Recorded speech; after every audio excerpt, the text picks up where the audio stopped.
আসসালামু আলাইকুম রহমতুল্লাহ। আমি জানি যে অনেকগুলো ভিডিওর পরে আজকে এখন এই টাইমে আমার ভিডিওটা আপনার সামনে এসেছে, কিন্তু আপনি কি জানেন যে এই শর্ট ভিডিও দেখতে দেখতে আপনি যে আপনার লাইফটাকে কতটুকু পিছিয়ে নিচ্ছেন, সেটা কি আপনার কোনো ধারণা আছে?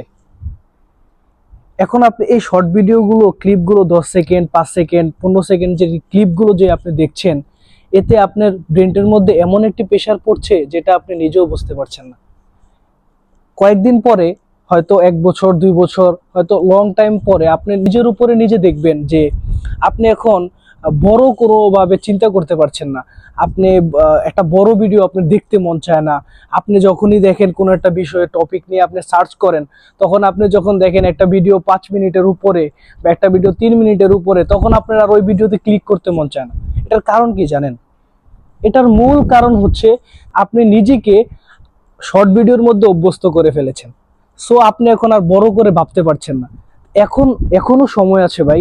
আপনি যদি এখনো এইটা থেকে বেরিয়ে আসতে চান, তাহলে আপনাকে অতিরিক্ত শর্ট ভিডিও দেখা বন্ধ করতে হবে। আর আপনি আপনার মন মতো শর্ট ভিডিও দেখা বন্ধ করতে হবে।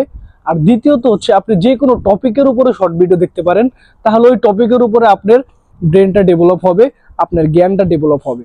সো এখনই আপনার সময় শর্ট ভিডিও উল্টাপাল্টা ইউটিউবে ঢুকলেন, আর সামনে যেটা আসতো সেটাই স্ক্রল করলেন, তো দেখলেন, করলেন তো করলেন, এখনই আপনার এটা স্টপ করা দরকার।